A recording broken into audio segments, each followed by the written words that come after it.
Hey, my name is Brian Noble. I am the owner-operator here at Boathouse Smokers in South Louisiana. I have this larger cabinet smoker on the showroom floor that I wanted to showcase before it gets out of here on Tuesday. Shout out to Greg at Big Daddy's Barbecue, Memphis, Tennessee. Footprint on this guy is 36 wide by 24 deep. It is fabricated from 1/4-inch steel. Double wall quarter on the firebox. So this guy does have the insulated firebox. You know, one of the most commonly questions we get asked here is it really worth spending the extra money on the insulated firebox?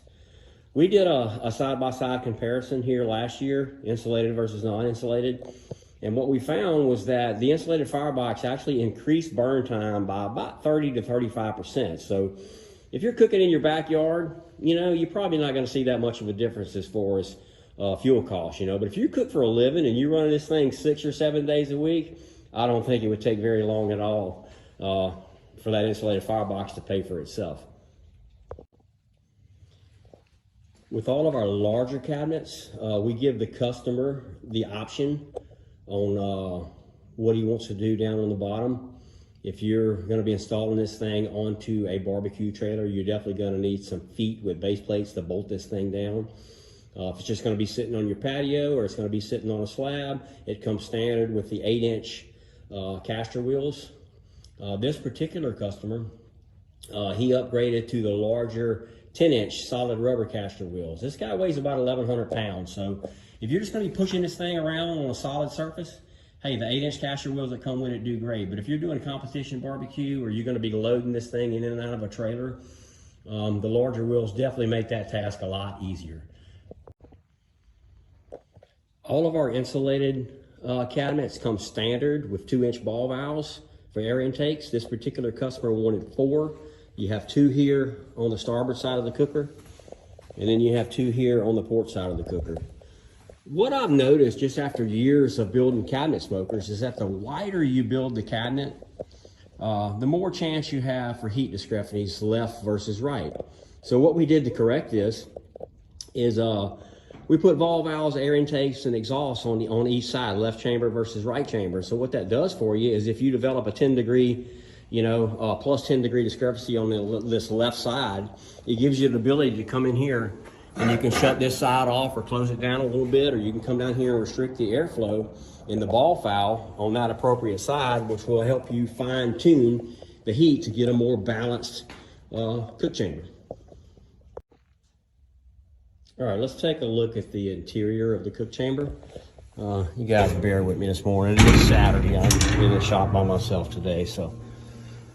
All right, inside the cook chamber, you have 6 full-size racks that measure 35 by 23.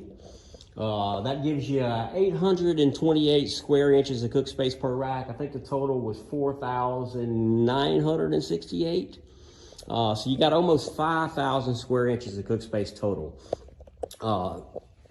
Rack clearance on this guy is only 3 inches, so it makes it perfect for doing ribs, chicken, stuff like that. But look, if you do want to do your heavy meats, you know, all you have to do is you slide the rack out above, and that'll give you 7 1/4 inches of clearance for doing all your heavy meats. All right, let's get a look inside of the firebox.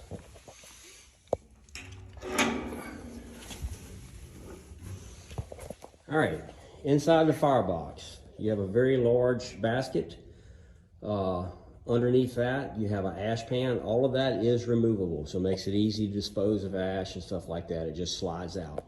All right, above that, you have a large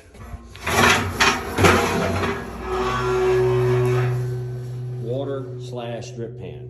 And then above that, all this is 1/4-inch material too, so it's not gonna burn out on you. Then above that, you have our grease funnel system. It's really hard to see down in there. Slide this out a little bit. You can kind of see if you look down in there. So I'm sorry it's so dark in here. But anyway, what that does is you have 6-inch plates that are welded on all 4 sides above the firebox. And they're on about a 10-degree angle. So what that does is it catches all your grease, your drips from your top, and it funnels them into this pan below to catch all your grease to keep it out of your fire basket. All right, now from the bottom, your heat can actually come up, and the pan works as a diverter. So it wraps, the heat comes up, it wraps around the diverter plate, it goes in through the grease funnel and then comes up into the cook chamber. The grease funnel itself is about the opening in the grease funnel is about probably 8" smaller than the water pan. So it allows the heat to come up and flow through and get into the cook chamber without risking any of the grease getting down into the firebox and create a fire hazard. All right, let's talk about burn time.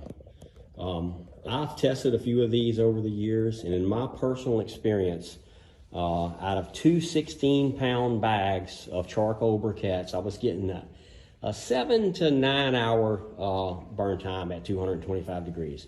Now that did not completely fill the basket up. I mean, that filled the basket about 3/4 of the way up. So I would guess, if you fill the basket up completely, you could probably get 9 to 10 hour burn time before you need to refuel this thing. Now, I do have customers that tell me that they can get 11 to 12 hours burn time off of a full basket. So I guess it just depends on what temp you run and how to fuel it and all that kind of stuff. I do not know briquettes versus, lump coal.